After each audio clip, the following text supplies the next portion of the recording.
fast. Is everyone from the press okay? You guys ready? Terrific. Good afternoon. Thank you so much for being here. I want to thank a few people just very quickly.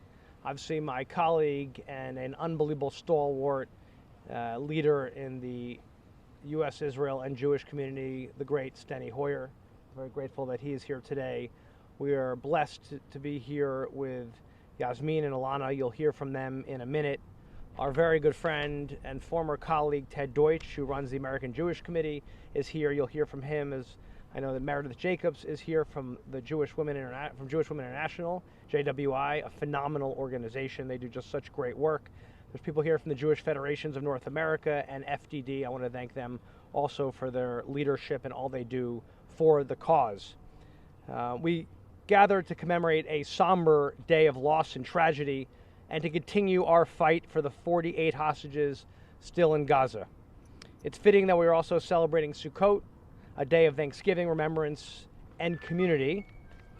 I'm grateful for all those behind me and around the world who haven't given up hope for a minute and have worked tirelessly to bring all of the hostages home. And to those in the broader community who are committed to never forgetting the October 7th attacks, those we lost on that tragic day and since. I'd especially like to recognize the families joining us here, as I mentioned, including Omar Neutra's family and Alana, a survivor who is with us today fighting for her partner, who's still being held by Hamas terrorists. You'll hear from Alana in a minute. It's hard to believe that it's been 2 years since Hamas terrorists brutally raped, burned alive, decapitated, and murdered more than 1,200 innocent babies, children, women and men, and elderly, including dozens of Americans. The deadliest attack on the Jewish people since the Holocaust. 913 IDF soldiers lost since then, 18 minors left orphaned, 48 still remain hostage in Gaza, as I mentioned, including 2 Americans. It's hard to wrap your head around, but as Scripture tells us, you shall not stand by the shedding of your fellow's blood. We will not sit idly by, and we have not sat idly by since the 7th. We will do as we've done every day since. We will keep working until every last hostage is freed. Jewish tradition teaches us that freeing captives is considered not only a mitzvah, but also a supreme obligation in Jewish law. We hold the names of those held captive in Gaza close to our hearts and repeat them into America's ears so they may never fade, ever. The photos of every hostage freed, still captive, and those we lost are posted outside my Capitol Hill office. I want every visitor to the United States Capitol to be reminded of them.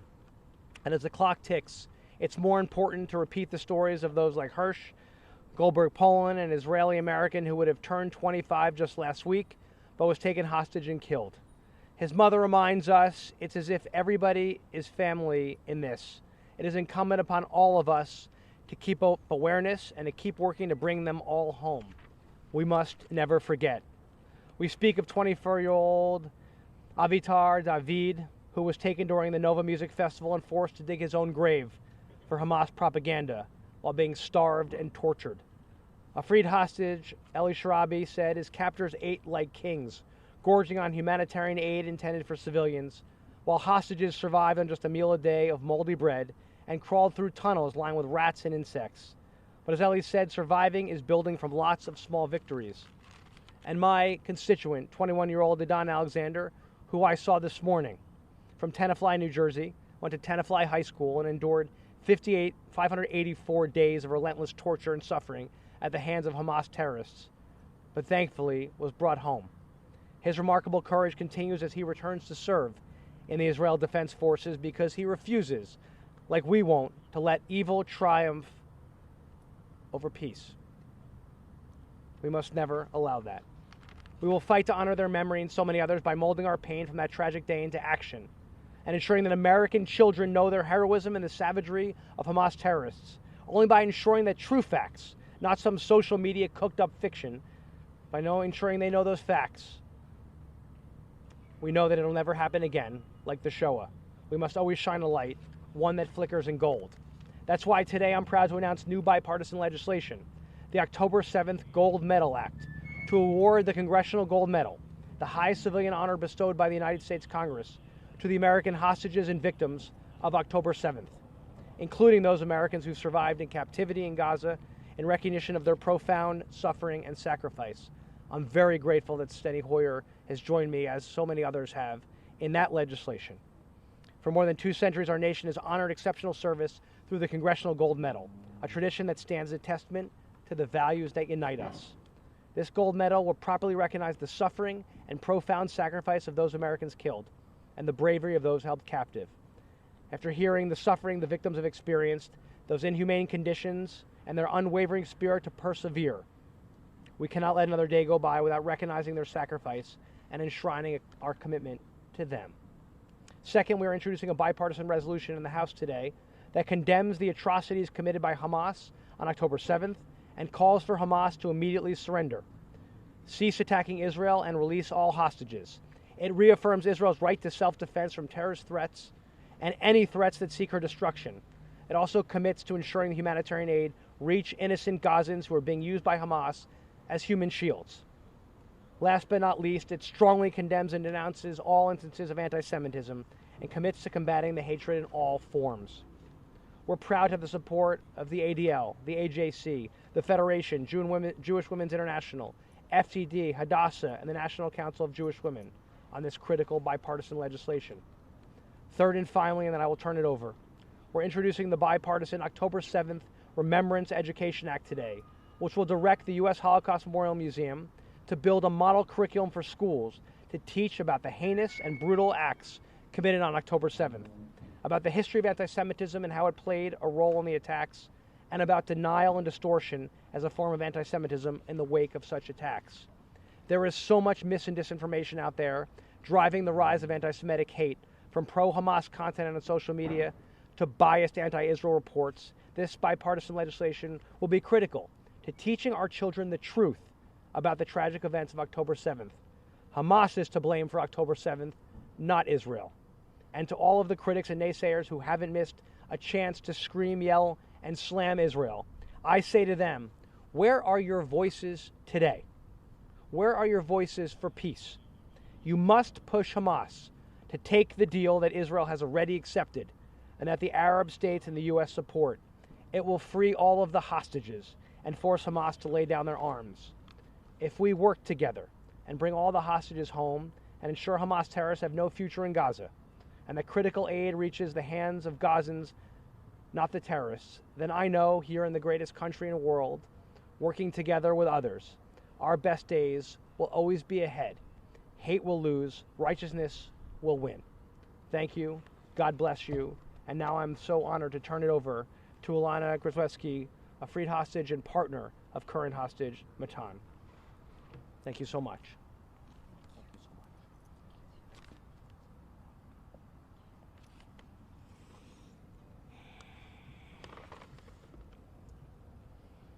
My name is Alana Gitski. I am both citizens, Mexican and Israeli. I made Aliyah 16 years ago alone, and on October 7, my life was brutally taken.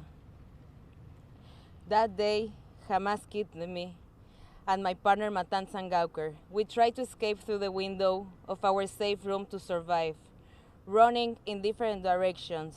From that moment, I lost all contact with Matan. I hid behind a closet with a blanket, but it was in vain. The terrorists found me. I was beaten, murdered, and taken to Gaza on a motorcycle with sexual abuse. For 55 days, I was held in captivity, living in fear, hunger, and deprived of all basic human grace.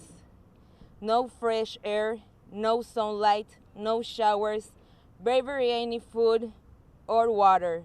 I lost 24 pounds. I lost my hearing in my left ear. My hip was broken, my leg was burned, my jaw was dislocated, and they took my soul. Today am I free, but Matan and 47 hostages is still held by Hamas.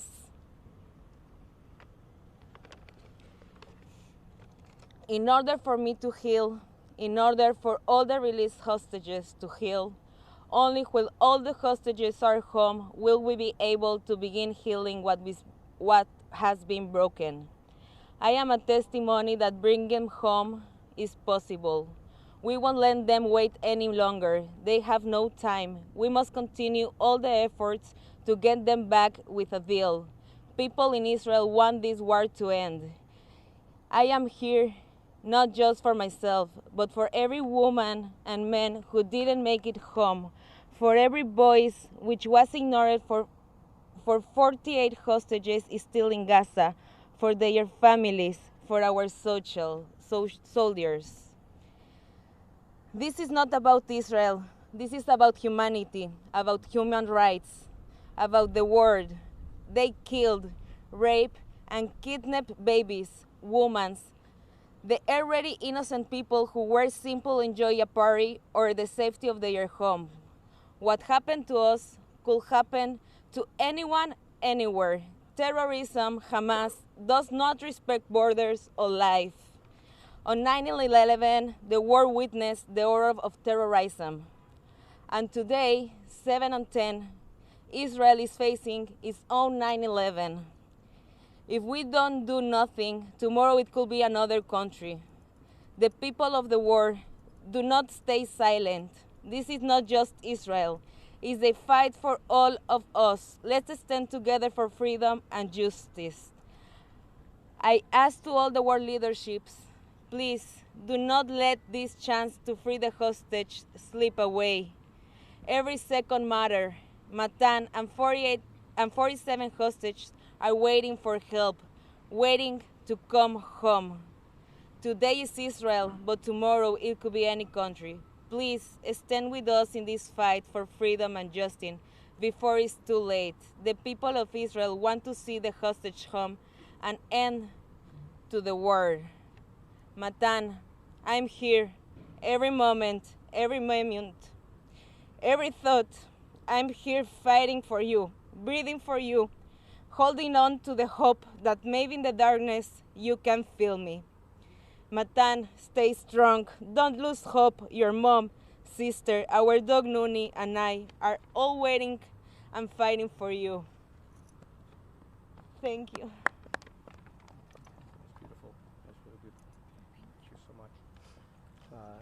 Next up, to share his words is the great Congressman from Maryland, Steny Hoyer.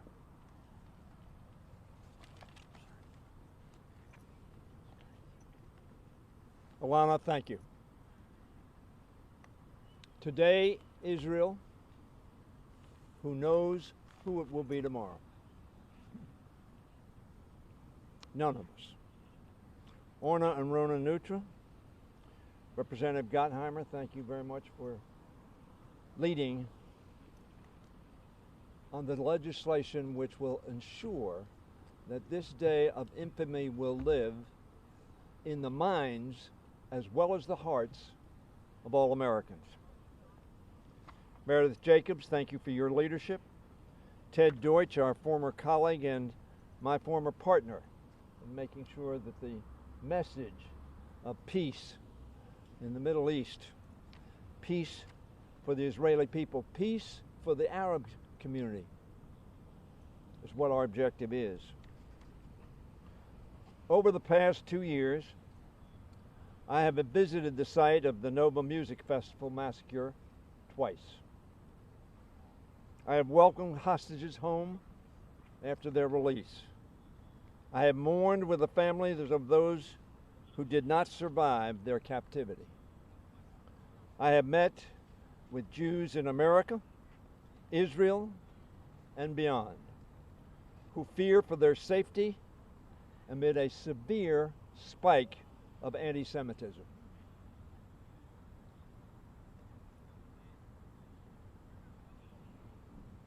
How can anti-Semitism be spiked against the victims? In the United Kingdom, just days ago, we saw that anti-Semitic hate led to the murder of Jews while they were worshiping on the holiest day of their year. 2 years have not dulled the pain or the trauma that Hamas unleashed on October 7th.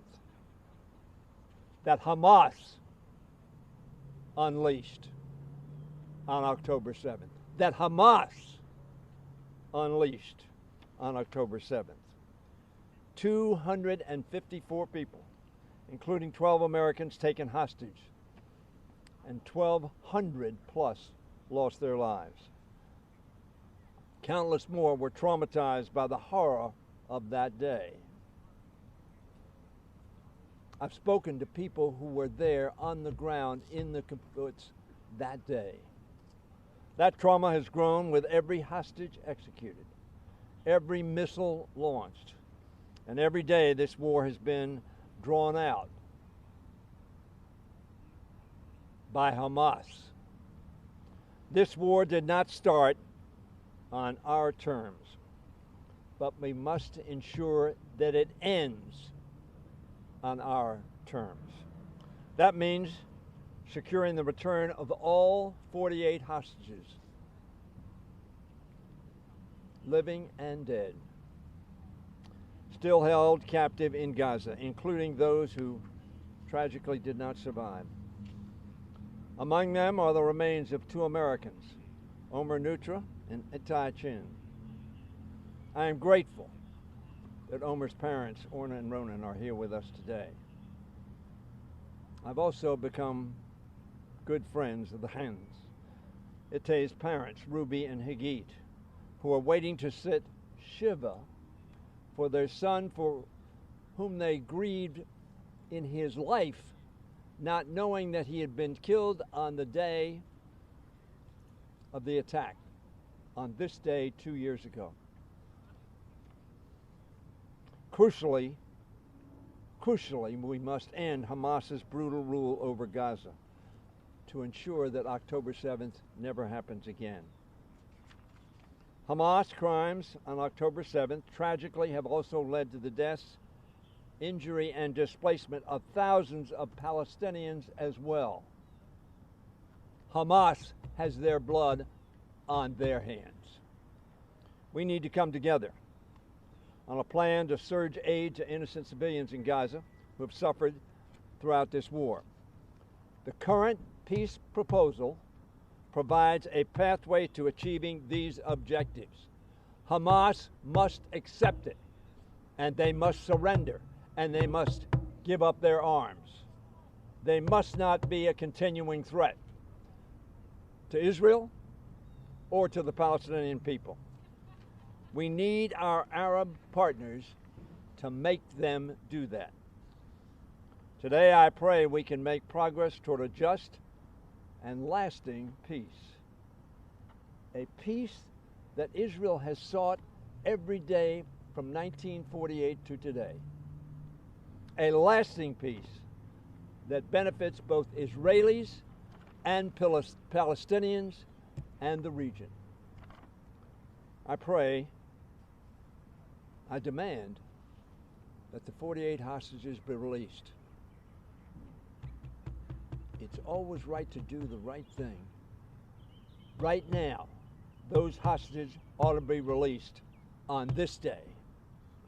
Critically, I pray for all those we lost on October 7th and the 732 days since.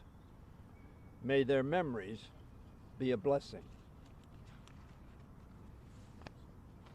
May we keep the faith with humanity and with all the world and Israel. Thank you, Steny. That's fantastic. Now I'd like to call Yasmin up, who's the cousin of current American hostage, Omar Neutra. Yasmin, thank you so much.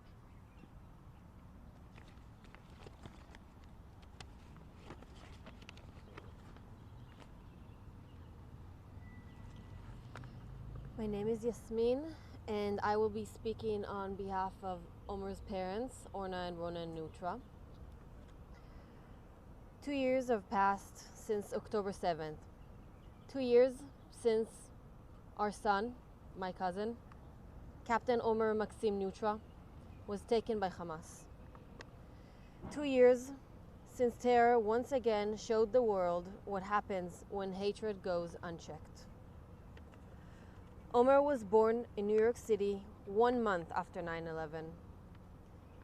We were spared then, but almost 22 years later, he became a victim of that same ideology of hate.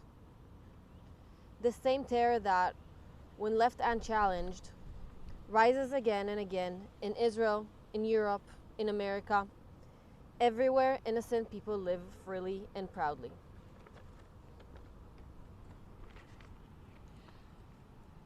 Omar grew up in New York, a proud American, deeply connected to his heritage, and the grandson of Holocaust survivors who came to Israel as children post-World War II, built their lives and the country. Omar was a natural leader, captain of his high school sports teams, regional youth group president, a young man full of light, conviction, and compassion. After deferring his college education in favor of a gap year in Israel, together with Israeli peers and family, Omar made a bold, selfless decision to join the IDF. Guided by his family's history, his morals, and his instinct to protect. On October 7th, 2023, while commanding a small post near the Gaza border called the White House, he and his crew rushed towards danger to defend civilians. Their tank was ambushed, hit by an RPG and other explosives. Their driver killed immediately. The rest of the team, suffocating, was removed from the tank. For 421 days, it was thought that Omar was taken into Gaza alive. On December 1st, 2024, 14 months later, the IDF confirmed he has been killed the same day, after being dragged into the tunnels and not receiving the medical attention he needed. Since October 7th, 2023, our lives, like so many others, have changed forever. We put aside our business and dedicated ourselves full-time to advocating for Omar and the release of the hostages. We've traveled to Israel more than 10 times, to Washington, D.C. over 40 times, and we've spoken from the largest stages, including the Republican National Convention. Our message has never changed. Keep the hostage issue bipartisan, humanitarian, and urgent, because this is not about politics, it is about life. Today, 2 years later, we sense a shift for the first time. There is a real alignment. Recognition that moral center of the war is not territory or politics, but the fate of the hostages.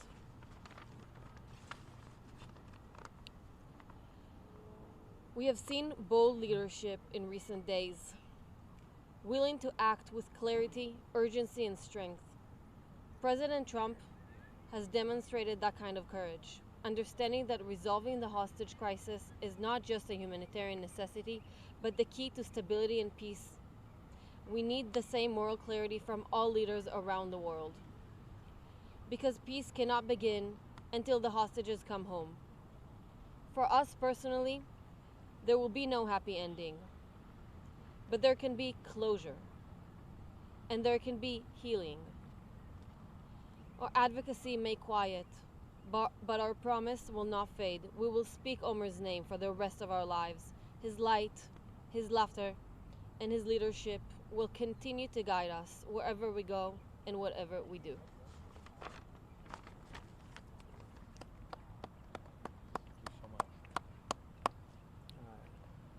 Joining us next from the American Jewish Committee and a former congressman and very dear friend, not just of the Jewish people in the fight against anti-Semitism, but of Steny and me and so many here in Washington, Ted Deutsch.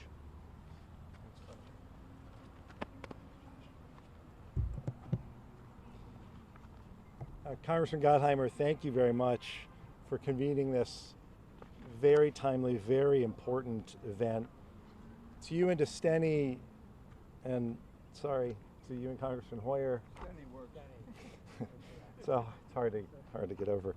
I want to thank the two of you and your other colleagues who have introduced these three pieces of legislation to honor and remember the victims and to recall what actually happened on October 7th and recommitting to stamp out the hate that we've all witnessed since that terrible day.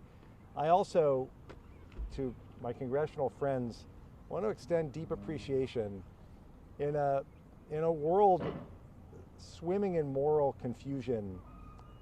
I want to extend our deep gratitude for the moral clarity with which you have consistently approached the events of October 7th, the need to speak up, the need to be clear about what happened, and the need for us to always remember. We're grateful, so grateful to you both. I also want to extend gratitude to Yasmin and Alana for standing here alongside us today. Words really can't express the depth of sorrow that we feel as we mark 2 years. 2 years, we've been going day after day. It's 100 days, 500 days. We're now at the point where we are measuring the number of days that there are 48 hostages now by years. And you're joining us today and you're reminding us the importance of bringing every one of the 48 hostages home is so critical. We recall the 1,200 men, women, and children, including 46 Americans and citizens of more than 40 countries who were slaughtered that day, and the countless peace activists working for coexistence who were included among those killed. On that day, Hamas used sexual assault as a weapon of war. They took over 250 hostages, including Alana, into their terror tunnels. Now, on the second anniversary of these attacks, we remember the lives that were cut short and those indelibly altered by what happened on that day. The brutality of that day was not just an assault against Israel. It was an assault against humanity itself. And since October 7th, we've also seen relentless attacks against Israel's very right to exist. We've seen a terrifying surge in anti-Semitism. And in this upside-down world that we live in, Hamas is so often praised while its hostage-taking atrocities and war crimes are ignored. Today is a reminder that we need to reset the truth. Words matter and leadership matters. And when public figures slander Israel or normalize calls for violence, chants of globalize the Intifada, when there is open praise for Hamas, then they help to create the conditions for violence from Washington to Boulder to Manchester. Leaders have to do more than avoid hateful rhetoric. They have to condemn it unequivocally. That's why I'm proud to be standing here with these members of Congress who understand the life or death consequences that come with the words that we choose, whether in a press conference or on social media.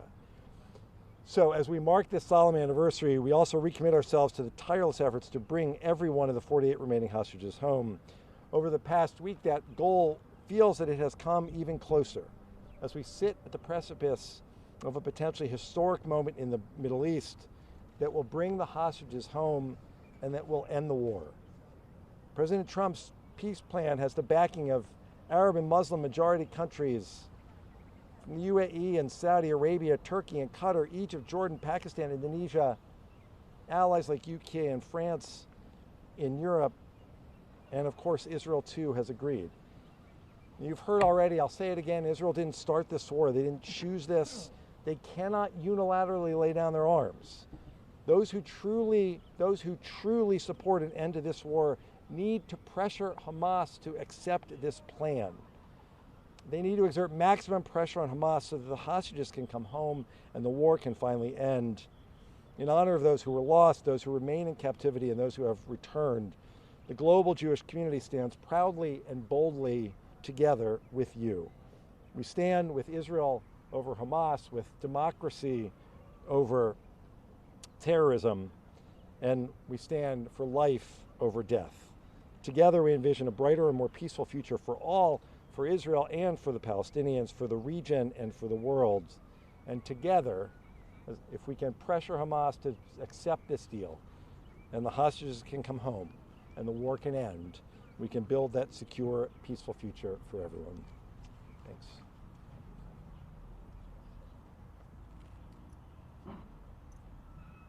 Another phenomenal leader in the cause from the Jewish Women, from Jewish Women's International, Meredith Jacobs and her team, who are here and have done so much to pave a way toward peace. Thank you so much, Meredith. Thank you all. I remember October 2022.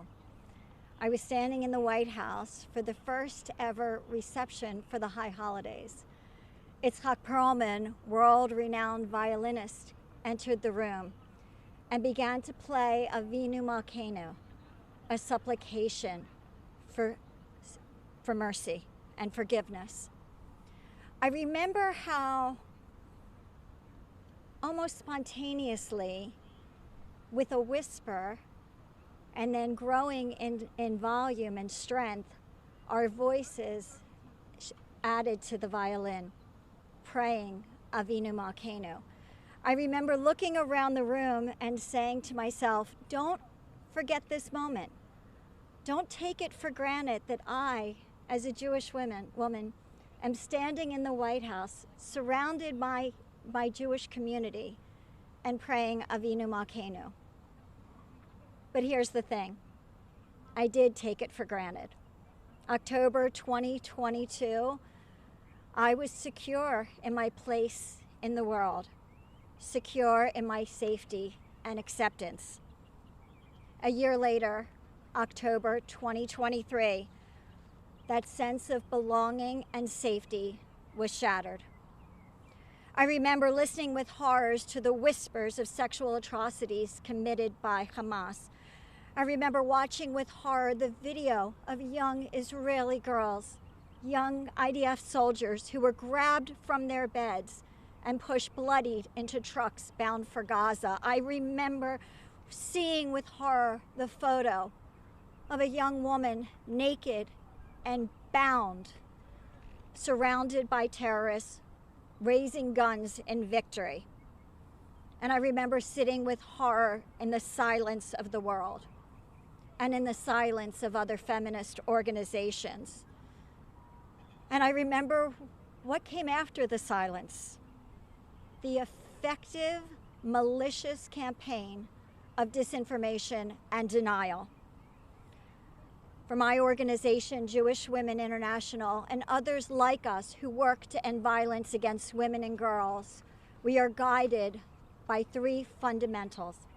Survivors are believed, victims are never blamed, and rape is never justified. And yet, when it came to Israeli women, those who were supposed to stand with us delegitimized the evidence, dehumanized Israeli bodies, and applied a double standard when responding to the rapes and mutilation of Israeli women. Delegitimization, dehumanization, double standard, the definition of anti-Semitism.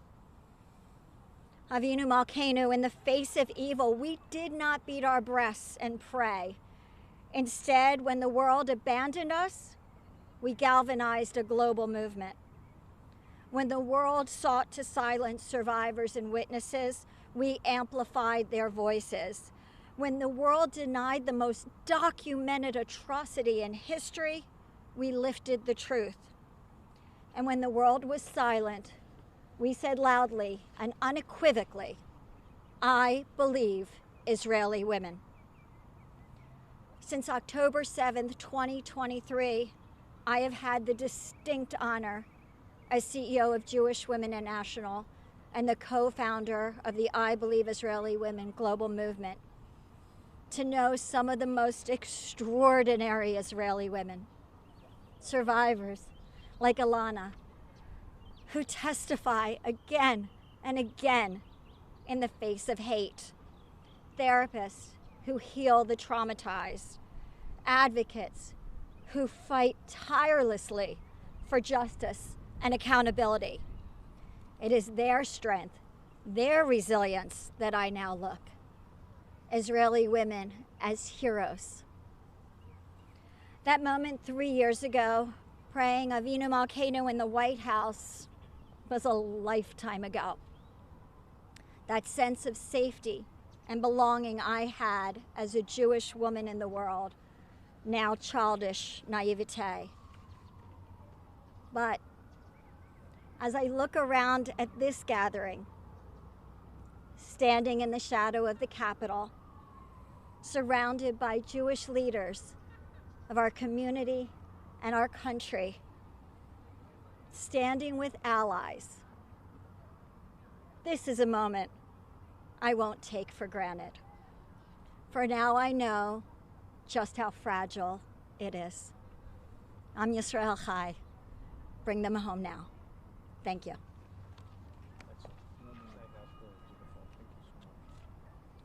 Does anybody have any questions for us? Jonathan? Jonathan Salant, Jewish News Syndicate. Something a few of the speakers talked about, and that's the rise in anti-Semitism, the attacks on Jews since October 7th. How do you respond now? You may have peace soon, but how do you get back to, I guess, I was speaking to the Jewish woman said, the proudest thing, Avito Malpino in the White House, the Jewish gathering. How do you get back to that part, especially in this country, with the Jewish community? I don't know. I don't know how we get back.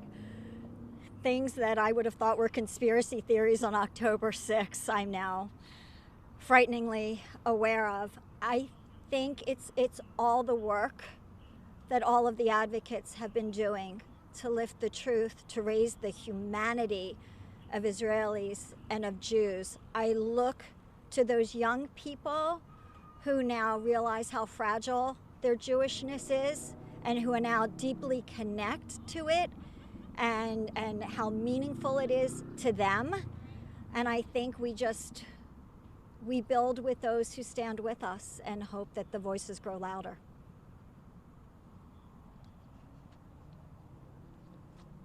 Let me say something as a non-Jew.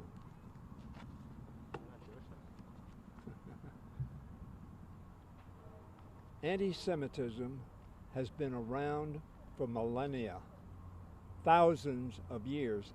Israel exists because of anti-Semitism, of course, culminating in the Holocaust. But Jews have been driven from every place in which they lived and ghettoized in almost every place they lived. How do we get rid of it? Each of us individually must stand up and speak out. My friend John Lewis, I have a picture of him in the front of my office. So if you see something that's not right, not fair, not just, you need to stand up. You need to speak up. You need to speak out. You need to take action. Anti-Semitism or any other anti-human being's individual dignity needs to be the responsibility of us all. And I would say to the young people of this country, do not fall into the trap of believing misinformation. Focus on who attacked whom, who abused whom. America responded to the Japanese at Pearl Harbor. We responded to Hitler's actions in Europe.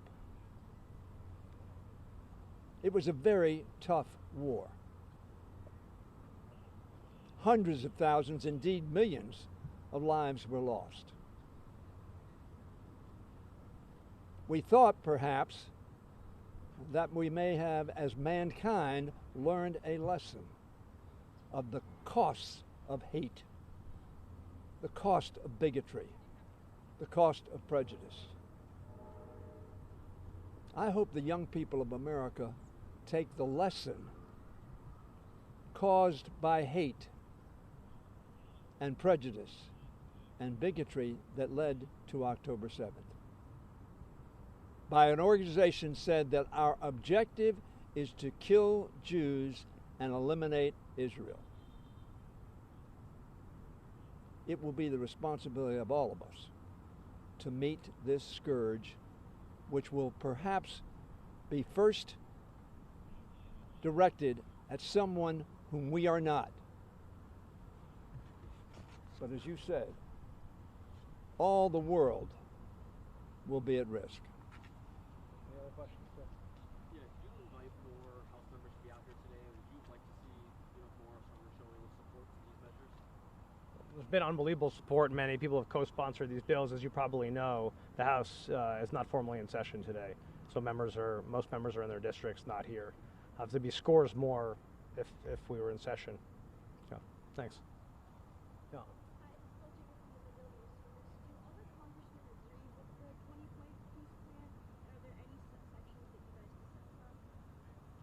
So you're asking if by the president's proposed peace plan?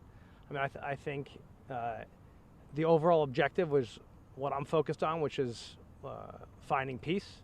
Obviously, ensuring that the hostages are freed, including the American hostages. Doing everything we can to get aid into the region, but also to ensure that Hamas is not only lay down their arms, but is no longer in charge. And that there's a new governing body there. And so I think, and as part of that, of course, as you know, as part of that effort, Israel will pull back to the borders. I think the objectives are clear. I think Israel has accepted them. The president is behind them. Many of us are supportive of that objective. Now it's up to Hamas to actually accept the plan, and why we wait for them to actually answer.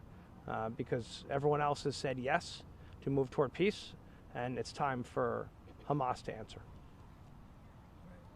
Can I just quickly respond? I want to just come full. The question about where we are today. Thank you very much. Just 1 second.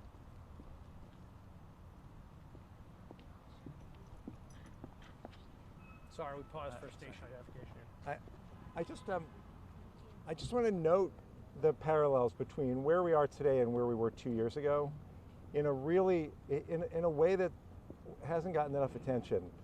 The protests that took place almost immediately after October 7th in some cities around the country, people who were marching not to be critical of anything that Israel had done to defend itself, because Israel hadn't done anything yet to defend itself. The people who took to the streets then they took to the streets to support Hamas and what it had perpetrated against Israel. It's 2 years later, and while there are so many gatherings, somber gatherings around the country and around the world to mark this occasion of what happened when Hamas invaded and slaughtered 1,200 people and took 250 hostages, there are also, just as there were 2 years ago, there are some marches taking place around the world of the same people who were not interested in peace 2 years ago when they supported Hamas, and if they were serious about peace now, they would be marching to force Hamas to accept the terms of this deal. This is a moment when all of the people who claim to support peace have to be held accountable.